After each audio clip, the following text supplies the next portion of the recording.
Okay, so hey guys, we did our author study on John Green, and he was born in Indianapolis, Indiana, and then he started writing novels. I'm assuming at some point in his life, probably into adulthood. Probably. But his first novel that he published or wrote was Looking for Alaska in 2005. And so he's just an author that writes books that I think are very kind of sappy, but also so relatable. And I think he appeals more to the females.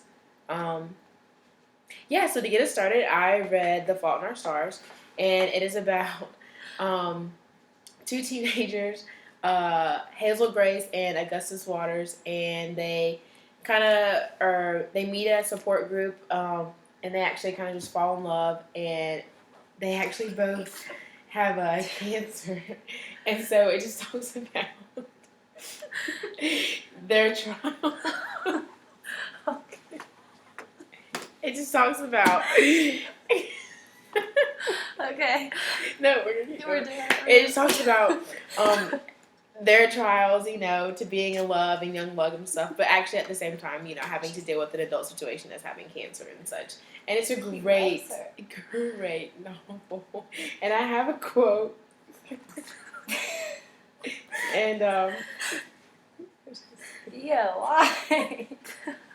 So awesome. And let me find this quote. Okay, so it says, sometimes you read a book and it fills you with this weird evangelical zeal, and you become convinced that this shadowed world will never be put together unless and until all living humans read the book. And that's kind of how I feel about this book. So yeah, it was good.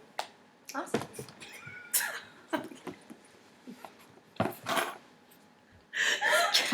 Okay. Caitlin. That was Theo. Jane's cat.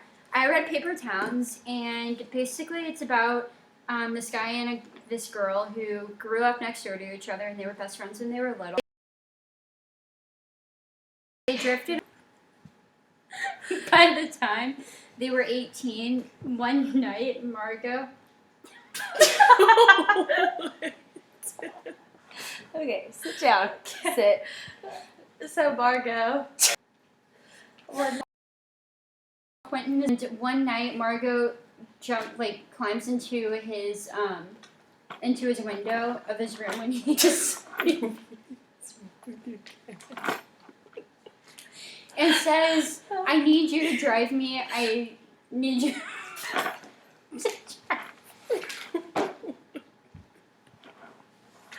Sorry, Theo is really active. Anyway, so Margot's boyfriend cheated on her, and she has to take revenge on him and her best friend who he cheated with and all this stuff. So Quentin goes with her, and since he was kind of is the big nerd in high school and Margot's the cool popular girl, Quentin never really experienced fun, I guess, is his whole deal. So then he tells her oh, I've never felt this alive. This was so much fun. And so then the next day she doesn't come to school, or the next day, or the day after that, or several days after that. But she leaves a lot of clues, and eventually he and his friends, Quentin and his friends, take a long trip to go and find her, and they find her in New York, or he finds her in New York, and he ends up professing his love to her, but she says no, you don't love me. And he was like, how can you tell me that I don't love you? And she says, because I don't know myself, I don't know how you would know me. So the whole point of it is that she had to get away to kind of find herself, and she still never really did. And by finding her and realizing that he really didn't love her, and then having to go back home, he kind of became more in touch with himself. And so one of the quotes that kind of summarizes the whole thing is...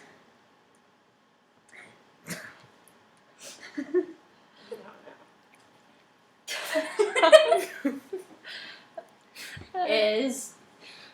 Okay. Here it is.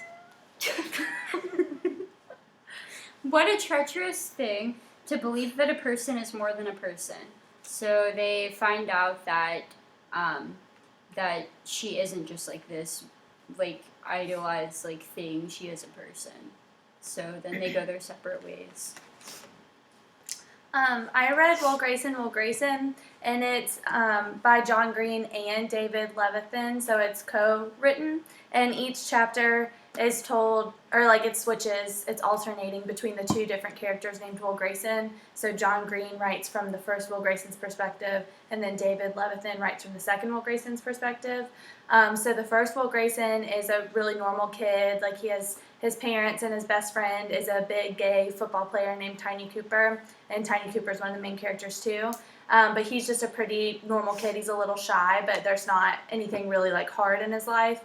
And then the second Will Grayson is really suicidal and depressed, and he takes depression medicine, and he's gay, and he's just going through a lot about like coming out of the closet and stuff.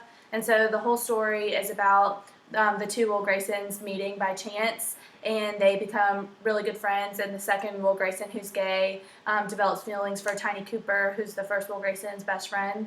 And so the whole story is really about them kind of fight. From this book is I am constantly torn between killing myself and killing everyone around me. And so that's from the second Will Grayson at the beginning of the book, and it just kind of shows the difference between him and the first Will Grayson, because he's so depressed and he just has a really hard time with life.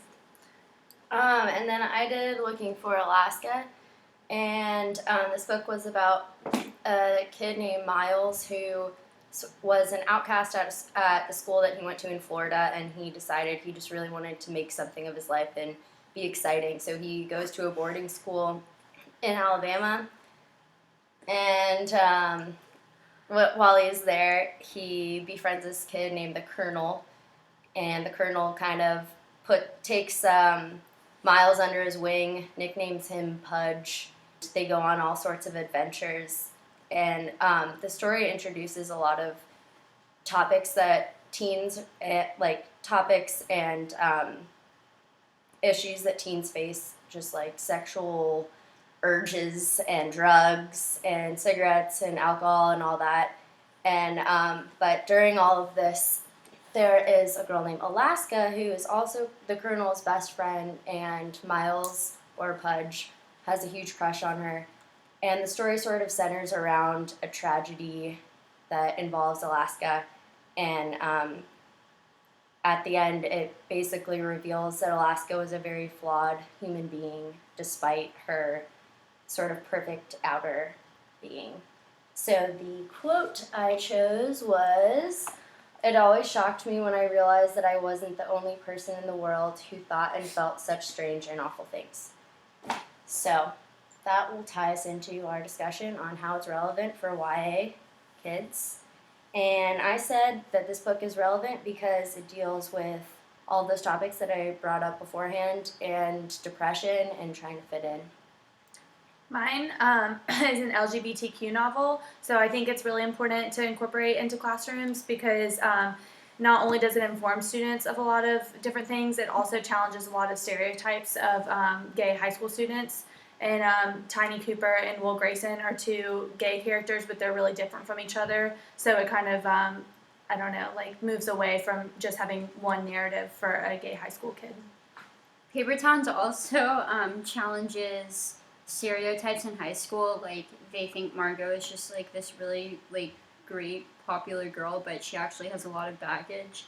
And Quentin turns out to be different too from how everyone thought he was. So, and it also kind of just like teaches the reader, or shows the reader, or reminds them that everyone's just a person.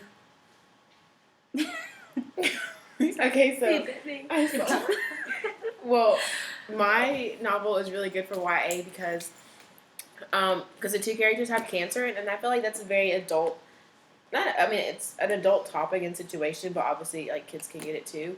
But they have to deal with those things, and that's not something that most kids their age have to deal with. Because usually, like, you get sick and you go to your mom and you're like, "Hey, what can I take?" And she takes your temperature and like makes you chicken noodle soup, and like the most you're worried about is like a cough or a sore throat. But these kids have to worry about like making life decisions, and they know that their time is like limited and stuff, but it still encourages them to do kid things and like have, fall in love and like be young and be adventurous as they like go on their trip, outside the country, and just kind of be spontaneous, and the fact that even though they have to deal with adult situations and adult things, that they can still be young, and they can still like have what little, because they know they have a short time on life, or of life, but they know that like what little time they have left, they can make something out of it.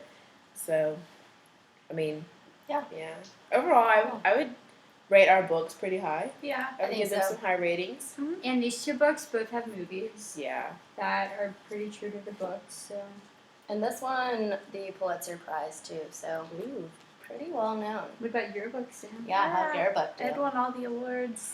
All of them? All of them. All the I don't remember reading if it Yeah. won one or not. So, Okay. read our books. Yeah. I'm actually teaching mine next semester, so we'll see how it goes. It's gonna be great. Yeah. Yeah. Yeah. So okay, go John Green. Yeah. Feature